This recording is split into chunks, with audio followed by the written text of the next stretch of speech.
The dusty town square fell silent under the burning sun. A young blonde girl trembled, chained to a splintered wooden post, her torn dress fluttering in the wind. Her blue eyes searched the crowd, desperate for a miracle, while rough men laughed and tossed coins, treating her like cattle at market. The auctioneer's voice boomed, slicing through the heat. Then a single voice cut the chaos. $100 for her freedom. The square froze. Every head turned. An old rancher stepped forward, weathered and grim, his hand hovering near the worn grip of his revolver. He felt the weight of a dozen eyes and the cold edge of death. If he claimed this girl, he might never ride home again. But walking away would mean letting evil win. The wind swept across the open plains, carrying with it the dry scent of dust and sage. Out on the edge of that endless horizon, Ironwood Ranch clung to life like a stubborn weed in the desert. The ranch wasn't large, just a scattering of weathered fences, a modest barn, and a farmhouse that seemed to creak with every gust. For Silas Granger, 58 years old and worn by time and war, it was all he had left of a life that once felt whole. 2 years had passed since Martha, his beloved wife, drew her last breath in that same creaking house. Her absence lingered like a ghost in every room. The rocking chair by the window no longer swayed in the evening light. The scent of her bread, once baked every Sunday, was only a memory. Nights were the hardest. The quiet of the plains pressed in on him, broken only by the lowing of cattle or the distant howl of coyotes. For Silas, the ranch had become more than land. It was the last thread connecting him to the life he had built with Martha, and he clung to it with the quiet stubbornness of a man who had already buried too much. Life on Ironwood Ranch was a constant battle. Isolation gnawed at him, just as much as the unpredictable weather that could scorch his fields with drought or drown them in sudden spring storms. Cattle rustlers prowled the hills looking for an easy steal. Every fence he mended and every dawn he rose to check the herd felt like a small act of defiance against the slow decay of age and solitude. Yet Silas had seen worse. The Civil War had burned its scars deep into his soul. He had marched with mud on his boots and fear in his gut, and seen men vanish in cannon fire and smoke. Those days were long gone, but the echoes of violence still followed him. In the sharp crack of a distant rifle, in the twitch of his hand toward the revolver at his belt, whenever the wind carried unfamiliar hoofbeats. The war might have ended, but the West had its own kind of battlefield now. Towns that sprang up along trade routes and river crossings were lawless islands, places where the reach of federal law was thin, and fear was the only currency that truly mattered. Bandits, drifters, and bounty hunters wandered in and out like coyotes sniffing for weakness. And in the darkest corners of these towns, another evil thrived, a hidden slave trade. It was a cruel business, snatching homesteaders, migrants, and lonely travelers from the edges of civilization. They vanished without a trace, their names swallowed by the desert. Whispers spread in saloons of wagon trains that never arrived, of young women chained in cellars until the right buyer came along. At the heart of this shadow network was Victor Crow, a sharply dressed man in his mid-40s, ruled the town from the shadows with a web of bribed officials, informants, and deputies. His power came not from any official title, but from the fear he commanded. Sheriffs looked the other way, and judges signed whatever papers crossed their desks if Crow's silver made it worth their while. Crow's public face was Rufus Pike, the sneering auctioneer with yellowed teeth and a tongue as slippery as a snake. Pike held the gavel, shouted the bids, and grinned as human misery lined his pockets. Behind him, armed enforcers watched the crowds, daring anyone to interfere. Everyone in town knew that crossing Crow meant disappearing, sometimes in the dead of night, sometimes in the middle of the street with no one brave enough to intervene. The townsfolk learned to survive by pretending blindness.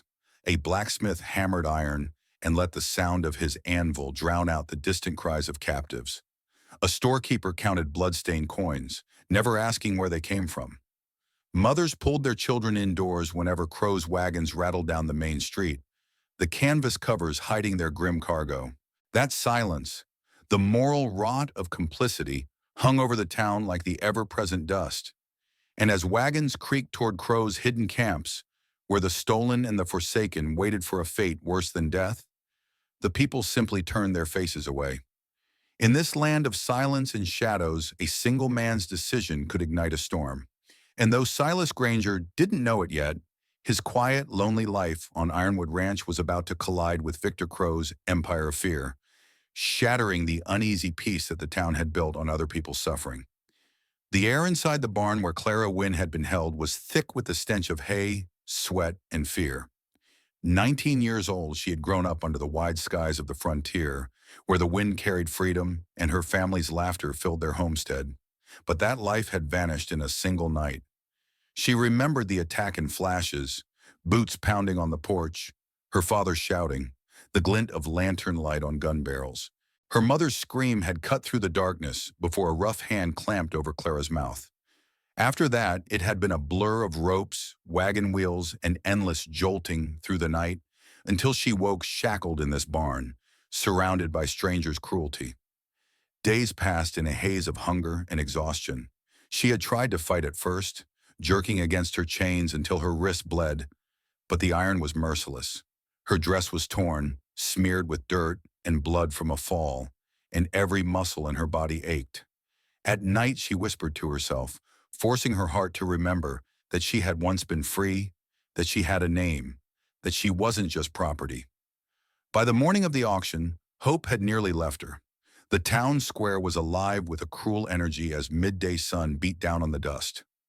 Rufus Pike, the auctioneer, strutted across the wooden platform like a crowfat on carrion.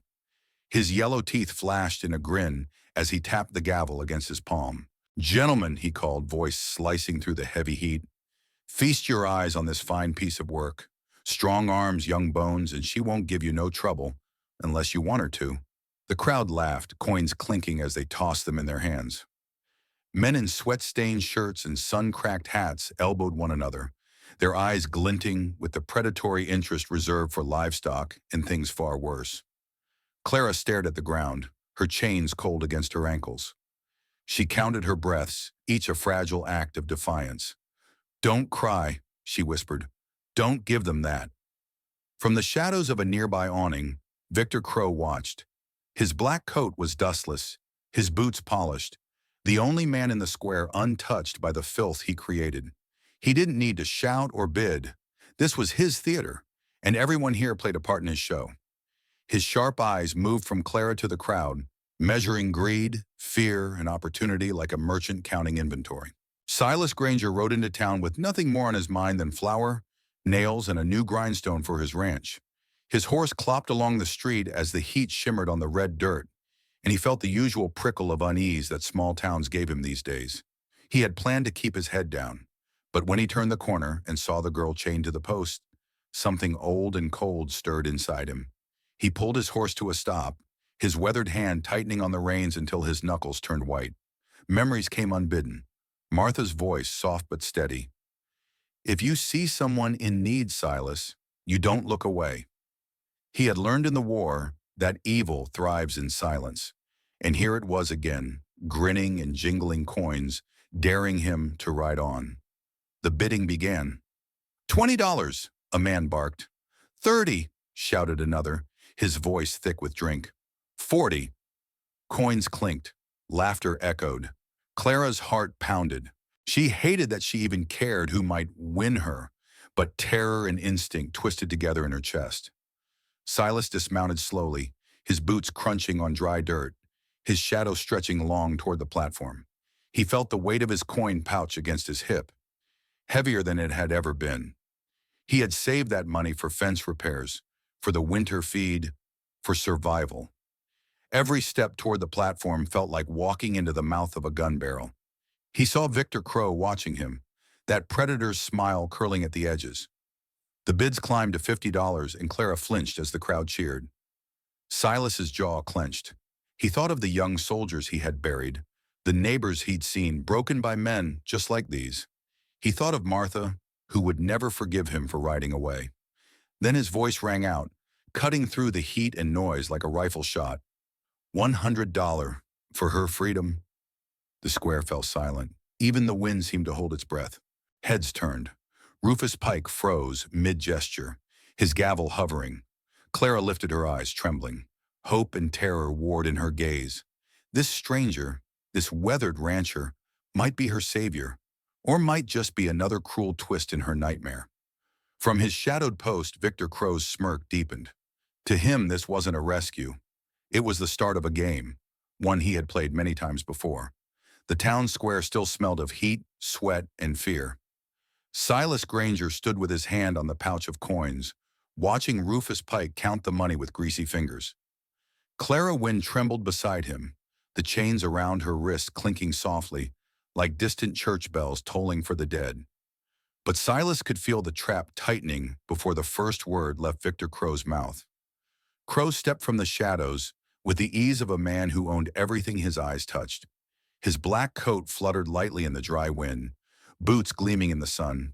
Around the square, 4 armed enforcers shifted their positions, hands never far from the butts of their revolvers. Their eyes weren't on the girl, they were on Silas, measuring him like a piece of meat in a slaughter pen. "Now hold on," Crow drawled, his voice slick as oil. "Before we let this fine young lady go, there's the matter of procedure."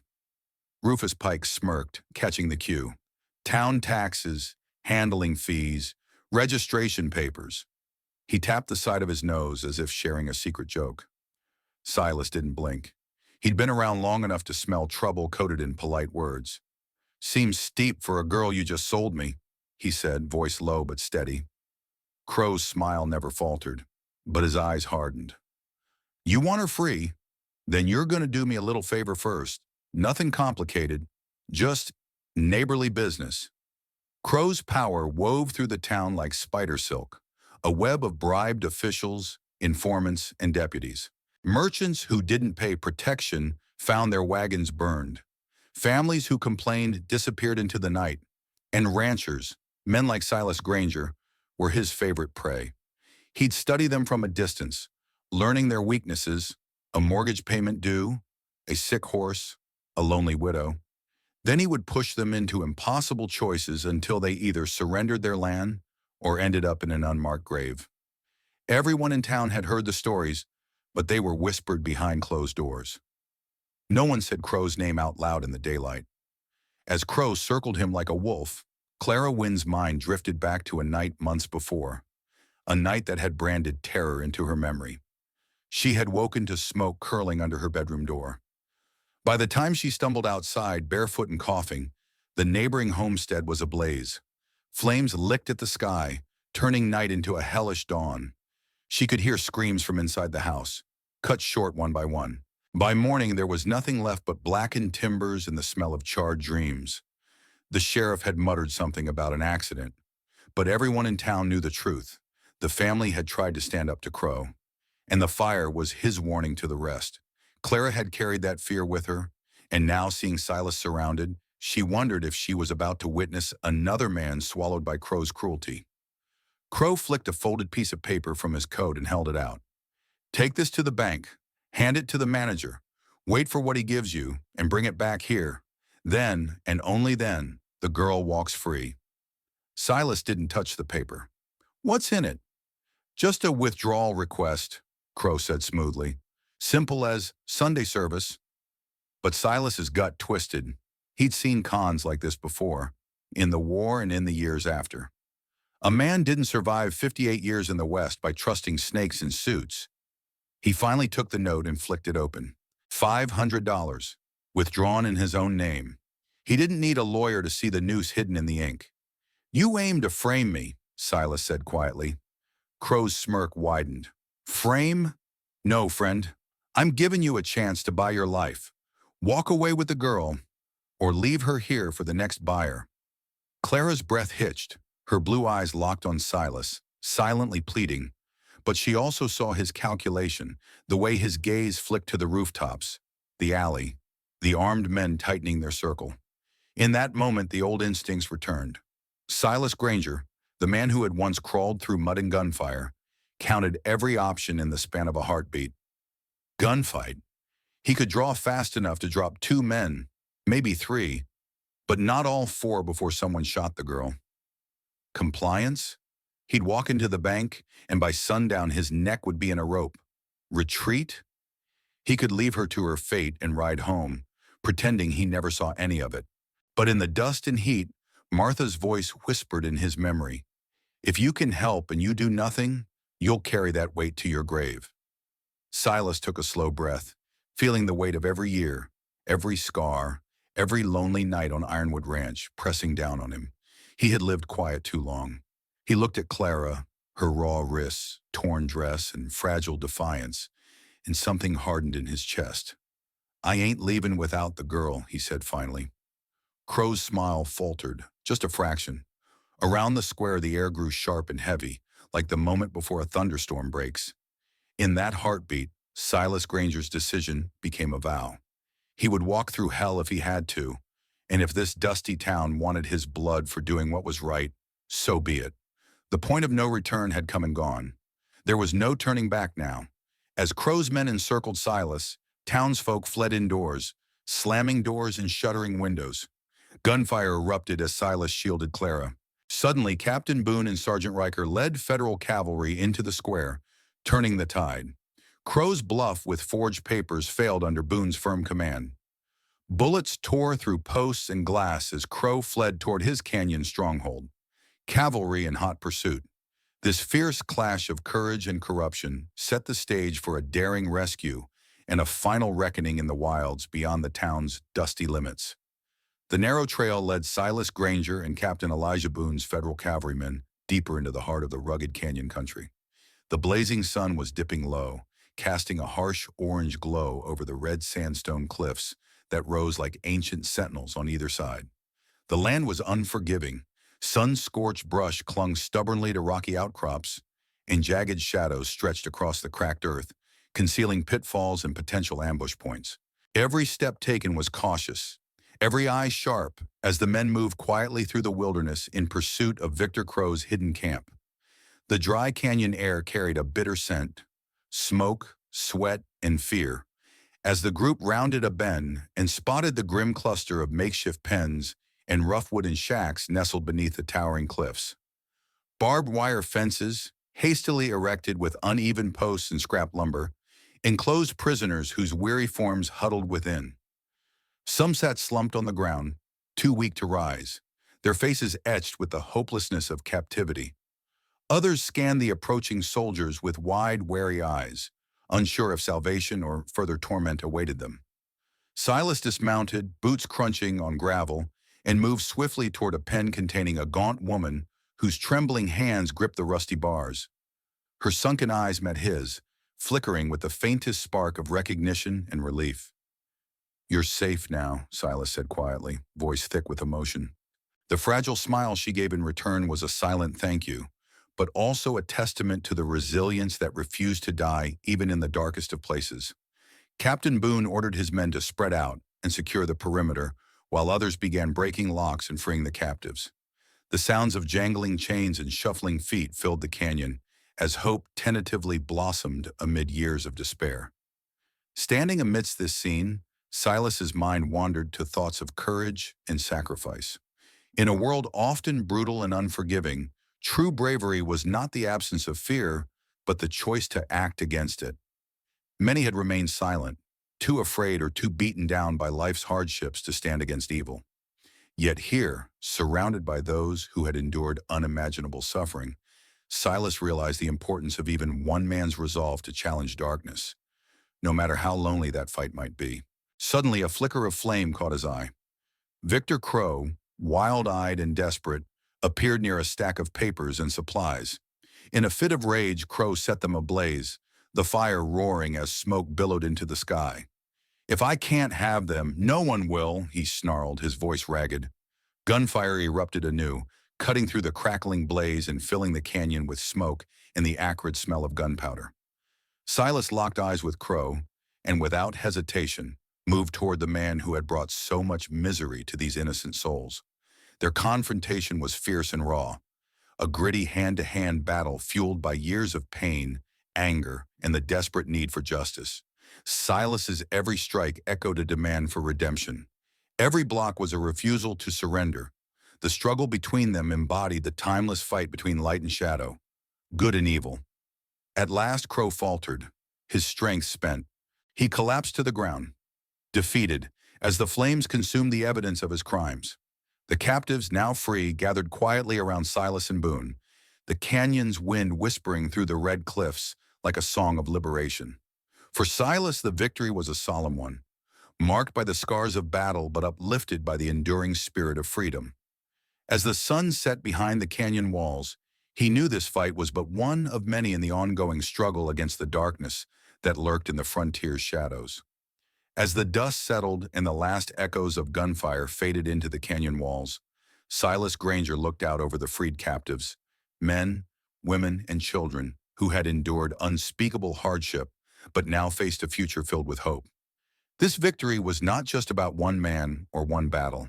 It was a testament to the enduring power of courage, sacrifice, and standing up against injustice, no matter how daunting the odds. In today's world, far removed from dusty frontier towns and gunfights, the lessons from Silas's story remain deeply relevant. We may not face bandits or slave traders, but injustice still lingers in the form of inequality, oppression, and silence in the face of wrongdoing. The courage to speak up, to protect the vulnerable, and to fight for what is right is timeless. It reminds us that even one person's brave choice can ripple through communities and change lives. What do you think? How can Silas's unwavering resolve inspire us in modern America? Are there battles today that require the same quiet strength and sacrifice? We invite you to share your thoughts and experiences in the comments below. Let's start a meaningful conversation about justice, courage, and the power of standing together. Do you believe courage like Silas's still makes a difference today? Thank you for listening to this story. If it moved you, please like this video and subscribe to our channel for more stories that honor resilience and the human spirit. Your support helps us continue sharing tales that inspire and uplift all generations. Remember, no matter your age or circumstance, your voice matters. And sometimes the smallest act of courage is the one that changes everything.